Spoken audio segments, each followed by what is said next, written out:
ഗ്രാമപഞ്ചായത്തിലെ തോട്ടുകര അംഗനവാടിയിലേക്ക് റോഡ് യാഥാർത്ഥ്യമായതോടെ കുട്ടികളുടെ യാത്രാ ദുരിതത്തിന് പരിഹാരമായി.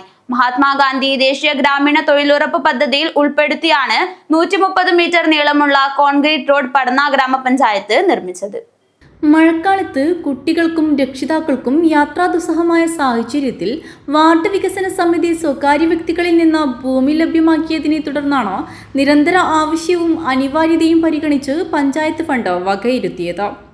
ഗ്രാമപഞ്ചായത്ത് 2024-25 മഹാത്മാഗാന്ധി ദേശീയ ഗ്രാമീണ തൊഴിലുറപ്പ് പദ്ധതിയിൽ ഉൾപ്പെടുത്തി 130 മീറ്റർ നീളമുള്ള റോഡിന് 160 അവിദഗ്ധ തൊഴിൽ ദിനങ്ങളും 78 വിദഗ്ധ തൊഴിൽ ദിനങ്ങളും 7,50,000 രൂപയുടെ മെറ്റീരിയലുകളും ഉപയോഗിച്ചാണ് നിർമ്മാണ പ്രവൃത്തി പൂർത്തീകരിച്ചത്. തോട്ടുകര അങ്കണവാടിയിലേക്കുള്ള കോൺക്രീറ്റ് റോഡ് ഗ്രാമപഞ്ചായത്ത് പ്രസിഡന്റ് PV മുഹമ്മദ് അസ്ലം യാത്രക്കായി തുറന്നുകൊടുത്തു.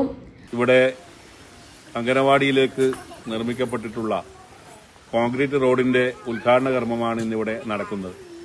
8,90,000 രൂപ ചെലവഴിച്ചുകൊണ്ട് അതിലേതാണ്ട് 8,30,000 രൂപ മെറ്റീരിയൽ, അതുപോലെ തന്നെ 50,000 രൂപ തൊഴിലുറപ്പ് തൊഴിലാളികളുടെ തൊഴിൽ വേതനവുമായി അതിമനോഹരമായിട്ടുള്ള ഒരു കോൺക്രീറ്റ് റോഡാണ് ഇപ്പോൾ അംഗനവാടിയിലേക്ക് നിർമ്മിച്ചിട്ടുള്ളത്.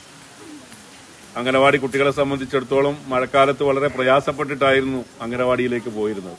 പഞ്ചായത്ത് അംഗം വി ലത അധ്യക്ഷത വഹിച്ചു. ബ്ലോക്ക് പഞ്ചായത്ത് സ്ഥിരം സമിതി അധ്യക്ഷൻ M സുമേഷ്, തൊഴിലുറപ്പ് പദ്ധതി assistant engineer Sanbak Haseena, E Thampan, K Damodaran എന്നിവർ സംസാരിച്ചു.